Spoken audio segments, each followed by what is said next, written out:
Paz do Senhor, irmãos e irmãs, que todos estejam na graça de Deus, amém?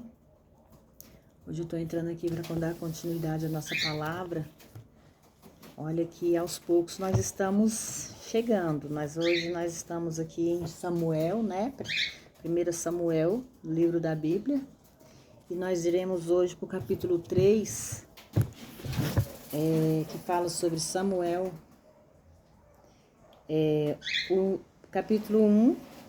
capítulo 3, perdão, irmãos, versículo 1. E o jovem Samuel ministrava ao Senhor diante de Eli. E a palavra do Senhor era de muita estima. Naqueles dias não havia visão manifesta. E aconteceu um dia que, estando Eli deitado em um aposento, quando seus olhos começaram a obscurecer-se, pois não podia ver, e ainda não havia se apagado a lâmpada de Deus no templo do Senhor, no qual estava a arca de Deus. Samuel estava dormindo. O Senhor chamou Samuel e ele respondeu: Eis-me aqui.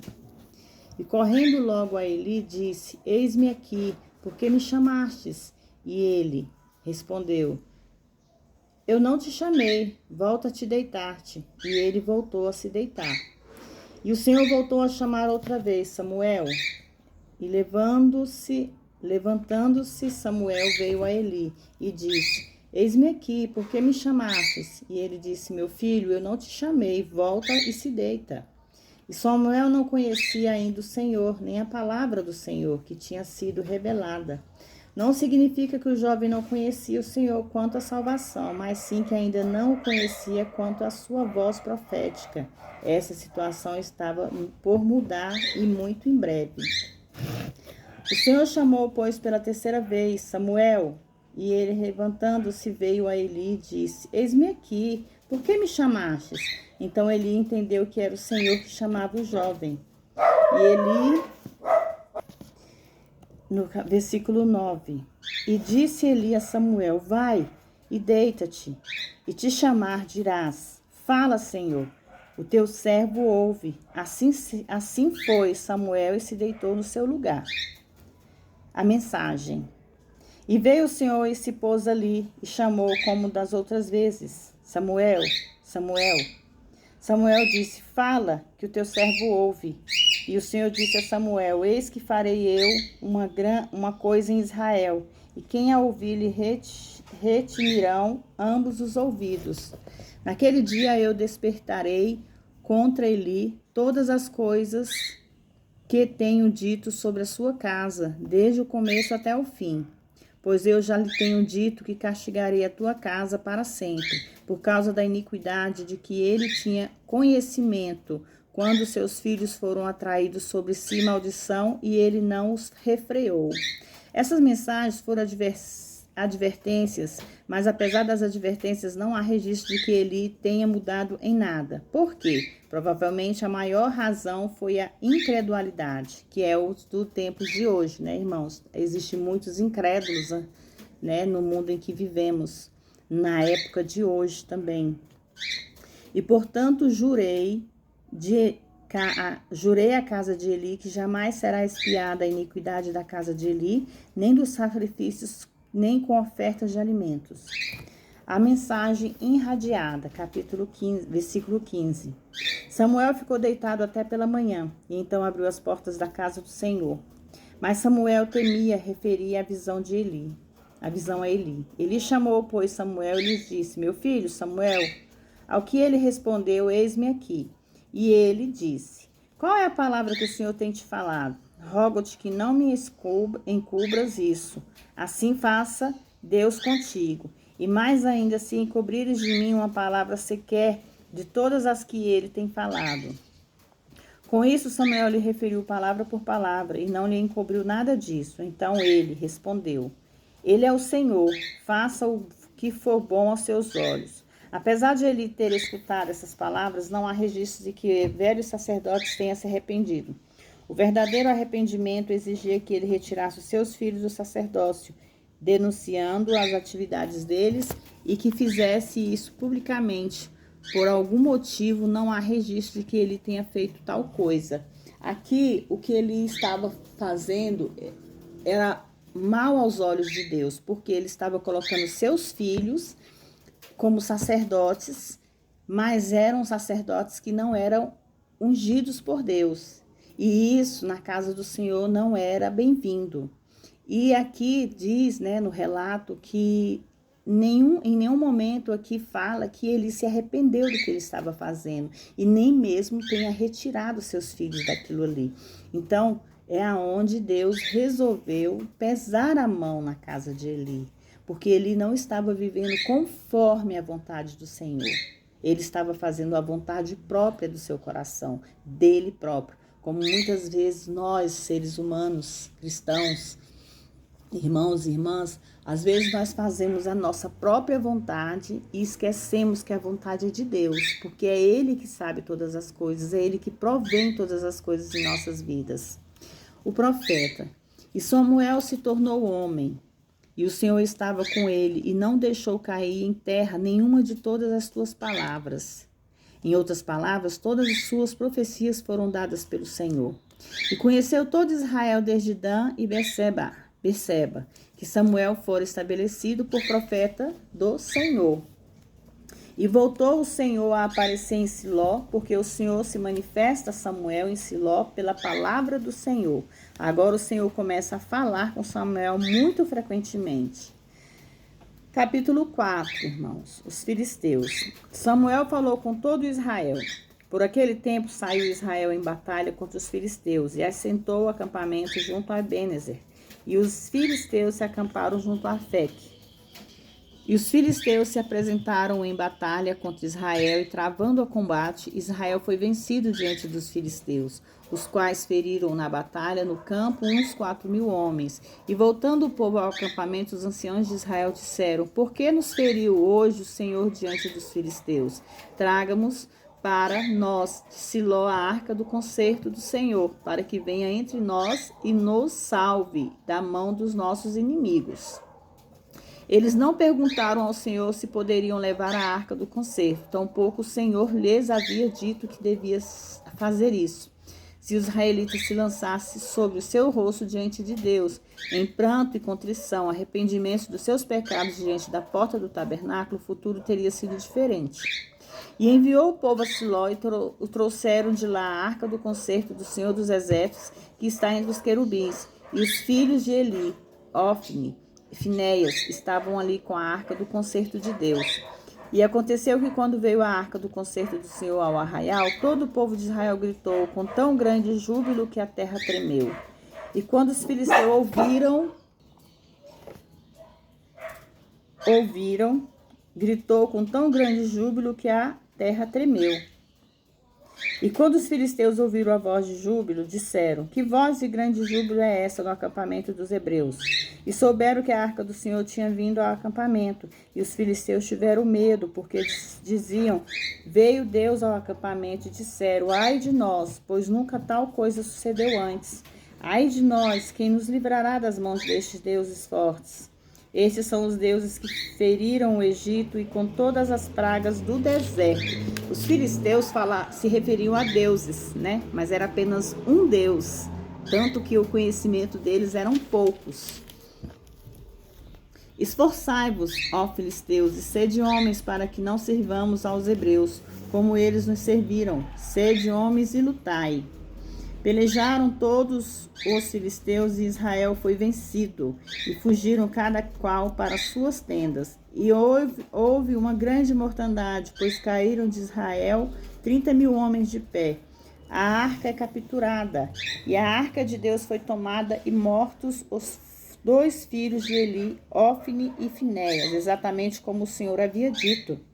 A tragédia maior foi que a arca de Deus foi tomada pelo inimigo. A morte de Eli.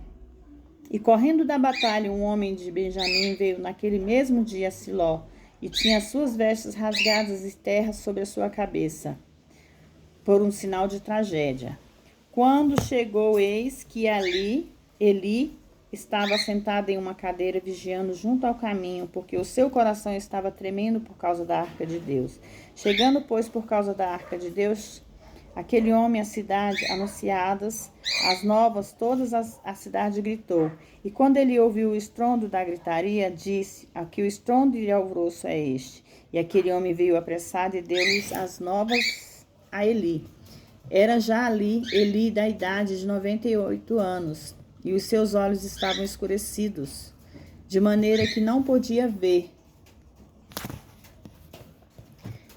E disse, pois, aquele homem a Eli: eu venho da batalha, pois escapei hoje do combate. E ele disse o que aconteceu ao meu filho. E o mensageiro respondeu e disse: Israel fugiu diante dos filisteus, e também houve uma grande mortandade, o povo também. E os seus 2 filhos, Ofni e Finés, morreram, e a arca de Deus foi capturada. E aconteceu que, quando ele fez menção da arca de Deus, ele caiu para trás da cadeira, ao lado da porta, e quebrou-lhe o pescoço, e morreu, porque era homem velho e pesado, e ele tinha julgado a Israel 40 anos. Se ele tivesse vivido em comunhão com Deus e em obediência às santas escrituras, irmãos, os desastres que aconteciam no dia da sua morte nunca teriam acontecido. No entanto, em sua morte, ele mostrou que os interesses do reino de Deus tinham um verdadeiro lugar no seu coração. 3 mensagens são dadas a Eli. A batalha foi perdida e 30.000 israelitas morreram. 2. Seus 2 filhos, Ofni e Finéias, também morreram. 3. A arca de Deus foi capturada. Cada uma dessas mensagens foi trágica, mas a perda da arca de Deus foi a mais trágica de todas. Porque era sagrado, né? Era o Deus vivo, significava aquela arca. E Cabó, versículo 19. E a sua nora, a mulher de Finéias, que estava grávida, próxima ao parto, ao ouvir o rumor que a arca de Deus foi tomada e de que havia morrido seu sogro, seu marido, encurvou-se e deu à luz, porque as suas dores sobrevieram sobre ela.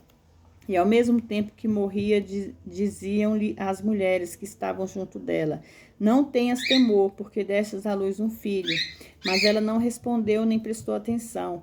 E o menino se chamou Icabó, pois disse: foi-se a glória de Israel, porquanto a arca de Deus foi capturada, e devido à morte de seu sogro e do seu marido. E disse, pois: tomada é a glória de Israel, porque a arca de Deus foi capturada. Capítulo 5. A arca do Senhor. Vamos voltar aqui no 22.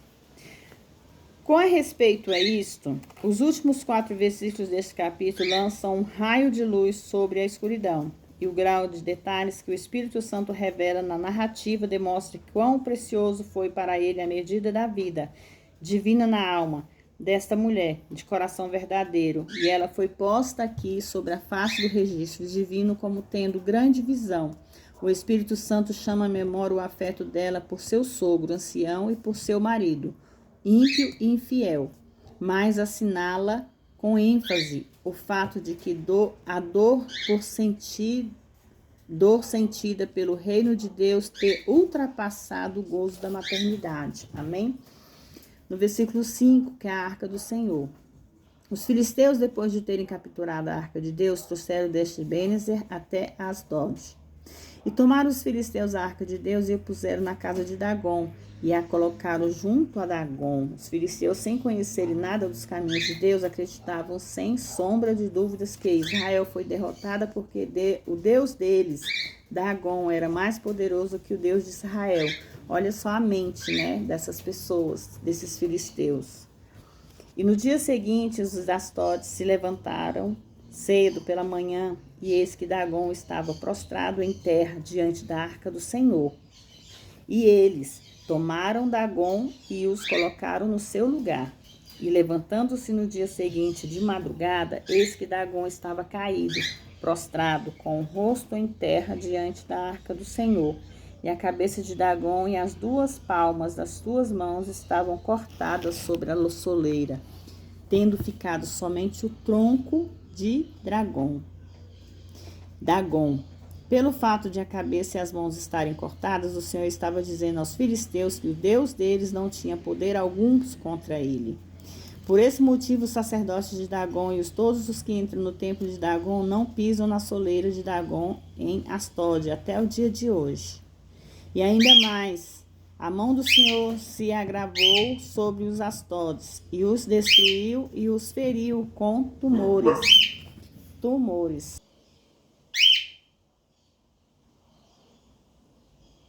Em Astórios e em todos os seus termos. Astórios e os destruiu, e ainda mais na mão do Senhor se agravou sobre Astóde, e o destruiu e os feriu com tumores em Astóde, e em todos os seus termos. O juízo. E vendo isso, os de Astóde disseram: não fique conosco a arca de Deus de Israel, porque a sua mão é dura sobre nós e sobre o nosso Deus Dagom. E enviaram, pois, mensagens para juntar-se todos os príncipes filisteus e disseram: que faremos nós da arca de Deus de Israel? E eles responderam: que se leve a arca do Deus de Israel a Cádiz. E levaram então para lá a arca de Deus. E aconteceu que quando tinham se levado, a mão de Deus do Senhor foi contra a cidade com grande assolação, e feriu os homens daquela cidade, desde o menino até o grande, que se encheram de tumores nas partes íntimas. Ecrom. Então enviaram as arcas de Deus, Ecrom. E quando a arca de Deus veio a Ecrom, os egronitas exclamaram, dizendo: trouxeram a nós a arca de Deus de Israel para que nos mate, a nós e o nosso povo.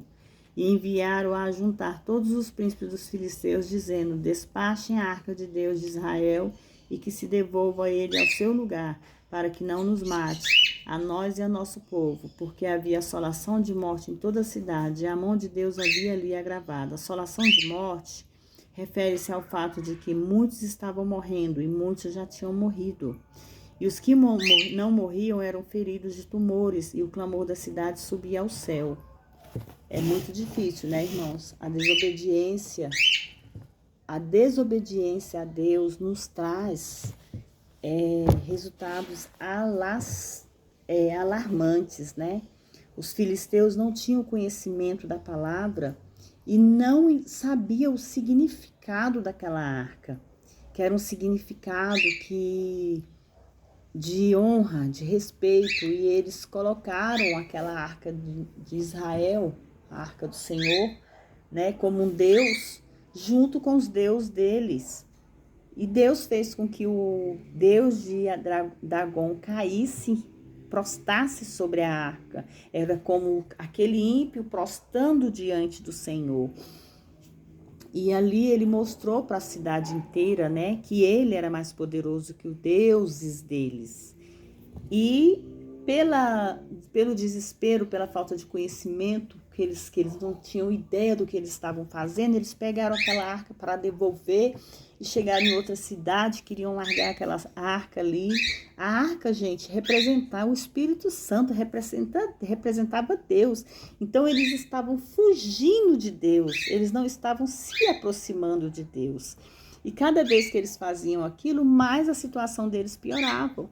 Que Deus lançou uma doença, lançou pragas, né? Lançou ali uma enfermidade para tirar a vida daquele povo. E nenhum escapou, desde o menor ao maior. Isso quer dizer, a desobediência são trágica diante do cristão. Nós temos que ser obedientes a Deus, nós temos que buscar a Ele, nós não podemos fugir de Deus, nós temos que estar sempre buscando Ele, para a nossa presença, para que Ele esteja junto conosco. Quanto mais nós fugimos de Deus, mais assolado se torna a nossa vida. A nossa vida se torna cheia de tumores. O que significam os tumores em nossas vidas? São as doenças, são as faltas de prosperidade, na vida financeira, na vida sentimental, na vida familiar. Tudo isso são tumores que são lançados sobre nossas vidas quando nós se afastamos de Deus. Então, quanto mais nós se aproximamos de Deus, mais a nossa vida fica mais concreta. A nossa vida vai se estabilizando. Nós vamos conquistando sonhos que nós mesmos não imaginávamos conquistar. E aqui, nessa história aqui da Bíblia, né, no 1 Samuel, a gente vê que esses filisteus passaram pelo crivo. Muitos chegaram à morte. porque não tiveram a sabedoria de conhecer a Deus. No capítulo 6, fala sobre o conselho. Versículo 1. E esteve a arca do Senhor na terra dos filisteus 7 meses. Poderiam ter sido 7 meses celestiais, e tão somente os filisteus tivessem aceitado o Senhor, mas foram 7 meses infernais. O que eu acabei de falar aqui, né, irmãos? Isso aqui é uma confirmação da palavra de Deus. Porque se os filisteus tivessem aceitado o Senhor verdadeiramente, eles não teriam passado pelo que eles passaram.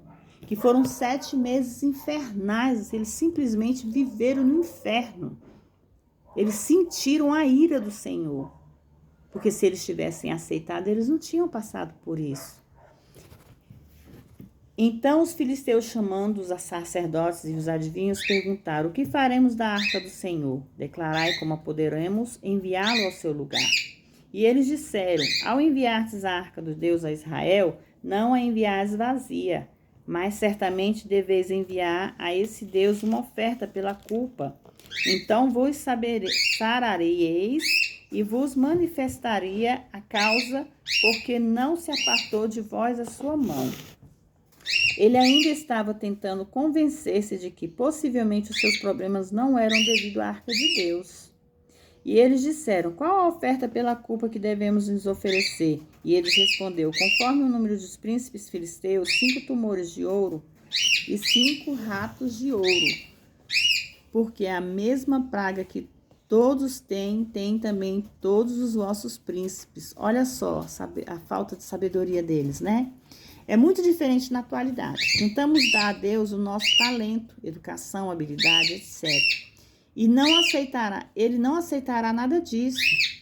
Ele só aceita o seu Filho, o Senhor Jesus Cristo, e o sangue dele que foi derramado na cruz do Calvário por nós, irmãos. Fareis, pois, as formas de vossos tumores e as formas de vossos ratos que destrói a terra. E darão glória a Deus, Israel possivelmente aliviará a sua mão e sobre vós e sobre os vossos deuses de todas vossa terra. Pensar que ao oferecer essas imagens ao Senhor corresponde o dar a ele glória devida, representada a ideia normal dos inconversos, eles não conhecem Deus, tampouco nada a respeito dele. Chama-se a corrupção total. Como uma pessoa pode conhecer o Senhor quando está morta para Deus, em transgressões e pecados. Irmãos, a gente muitas vezes não damos muita importância a certas enfermidades, que são enfermidades espirituais. Mas muitas vezes nós sabemos que as enfermidades espirituais vêm porque nós estamos vazios de Deus. Porque quando nós se enchemos com o Espírito Santo, nós temos a capacidade de se encher da luz de Deus. Porque o vazio, ele dá lugar para o inimigo. O vazio dá lugar para as trevas. E isso não pode acontecer em nossas vidas. Mas por que endurecereis o vosso coração, como os egípcios e Faraó endureceram os seus corações? Depois que assim os tratou, não deixaram que se fossem, e eles não se foram. Façais, pois, agora como carro novo, e tomai logo 2 vacas que criam, sobre os quais não tenham sido posto jugo, e atai as vacas ao carro, e retirai delas os bezerros, e levai-os para casa. A separação das vacas dos seus bezerros tinha o propósito de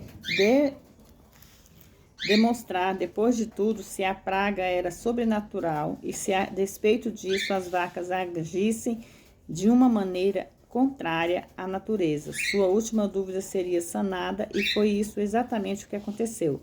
Tomareis então a arca do Senhor e a poreis sobre o carro, e poreis em uma caixa do lado dela as joias de ouro que lhe haveis de oferecer pela expiação da culpa, e deixareis para que vá.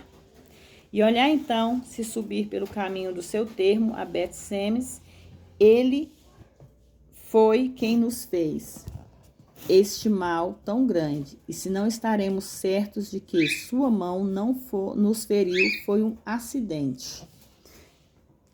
o retorno da arca.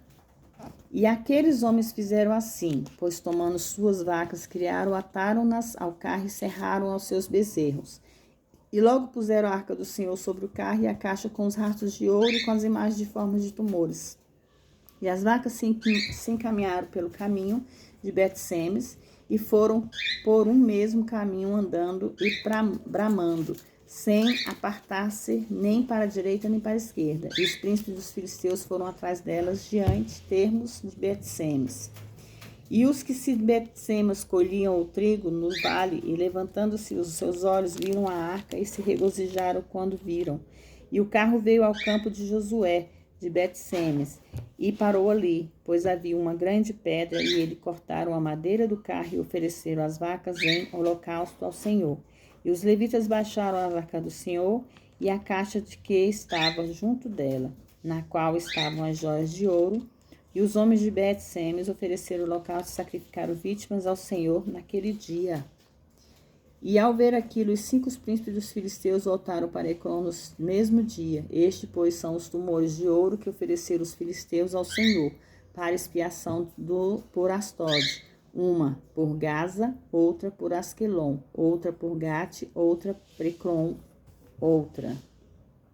E os rastros de ouro foram conforme os números de pessoas nas cidades, pertencentes aos 5 príncipes das cidades fortes, até as aldeias sem muro, e até a grande pedra de Abel, sobre a qual puseram a arca do Senhor, pedra que está no acampamento de Josué de Bet-Semes até hoje. Então feriu o Senhor os de Bet-Semes, porque tinham olhado dentro da arca do Senhor. Feriu o povo, 50.070 homens.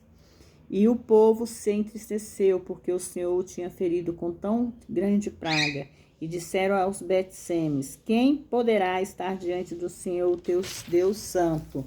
E a quem subirá de nós? E enviaram mensageiros aos Queriates de Arim, dizendo: os filisteus trouxeram a arca do Senhor, descei, pois, e levai para vós. Ao darem se conta de que ocorreu, os homens dessa região quiseram desfazer-se da arca. Na atualidade, há muitos que desejam uma visão de Deus, mas só uma visão, não há perigo de visão. O grande perigo, na realidade, é o de tratar o Senhor com desprezo. Portanto, muitos na atualidade estão satisfeitos com um simples eco. Quando a coberta é tirada e somos postos à prova, vemos que a igreja moderna, como Bet-Semes, pouco quer o Senhor. Se Deus estiver ali, o espetáculo da sua bênção e do seu juízo estará juntos. A igreja, repetidas vezes, ao longo dos tempos, tentou ter somente um aspecto de Deus, ou seja, a sua bênção. Isso é impossível. Nunca devemos esquecer que há redenção e há juízo, e, consequentemente, há um céu e há um inferno. Moisés disse: vos tenho posto diante da vida e da morte. A vida é o céu, a morte é o inferno. Não quer dizer que nós morremos e vamos para o inferno, não quer dizer isso. Quer dizer que quando nós em vida morremos para Deus. Quantos irmãos, jovens, quantas pessoas, não digo só jovens, não, vamos assim dizer o termo certo, quantas pessoas estão morrendo para Deus, quantas pessoas estão se afastando dos caminhos de Deus. São esses que têm o eco maior, é a esses que querem ser melhor do que os outros. Temos que aprender a amar o próximo, temos que aprender a conhecer a palavra, porque primeiramente, se nós não nos amarmos, nós não amaremos a Deus. E se nós não amamos a Deus, como é que a gente vai amar o nosso próximo? E o próximo não quer dizer só aquela pessoa lá fora, não, irmãos. O próximo quer dizer nossa família também, nosso irmão, nosso pai, nossa mãe, nosso tio, nosso avô, nossa avó. É a família. Às vezes as pessoas abrem a boca, eu vejo muitas pessoas dizer, até mesmo nas redes sociais, parente não é família. Irmãos, como é que parente não é família? Se parente é um tio distante, é um bisavô, é um tataravô. São pessoas que são distantes, mas faz parte do tipo sanguíneo daquela família. Aquele sangue vem correndo nas veias desde lá do passado até aqui. Por que parentes não são famílias? Tudo bem que na Bíblia fala que quando ele une um homem e uma mulher, é para que seja formado nova família, né? Vamos dar um exemplo. Meu filho se casou, hoje eu tenho uma nora ou eu tenho um genro.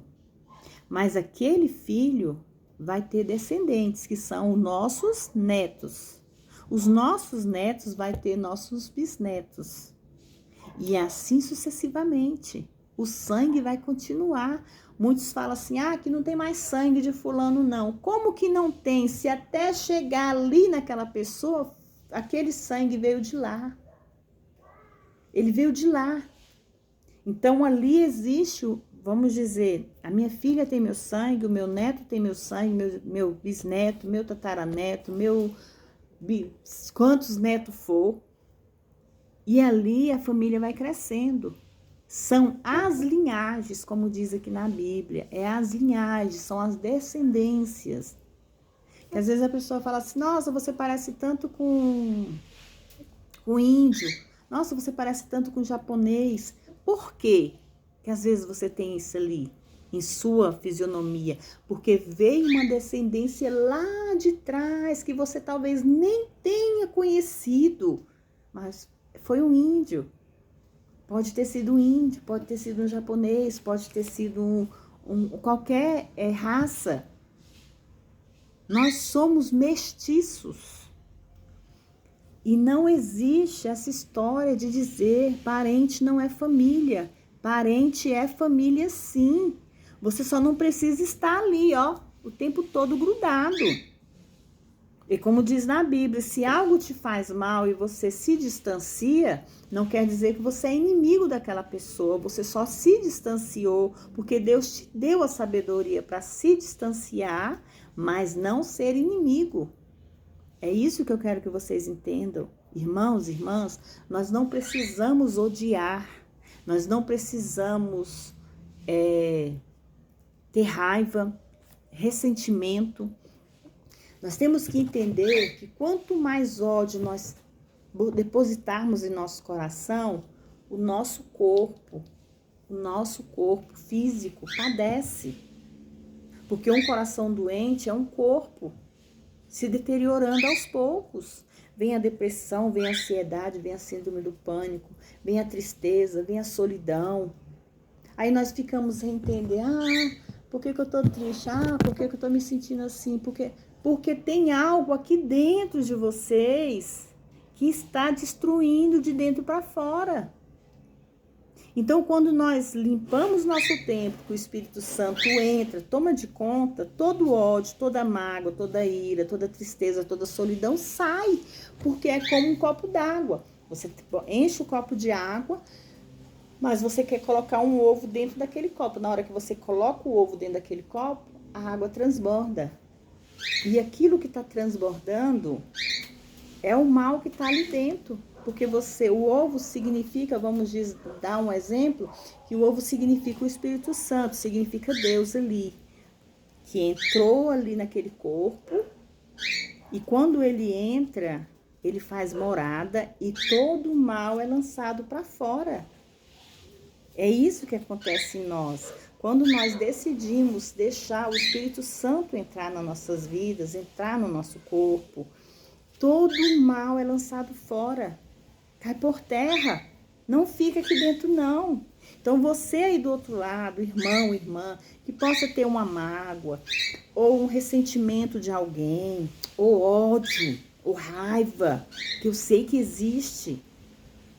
Coloca na mente de vocês que vocês têm que ter Deus no coração. Que vocês têm que lançar aqui dentro de vocês a paz, o amor, a sabedoria, o discernimento. Peça para Deus, porque Deus vai dar a vocês o que vocês precisam, o que vocês necessitam. Amém?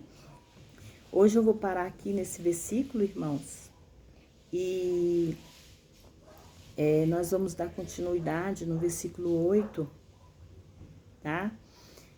Vou parar no versículo 7. Nós vamos ler agora.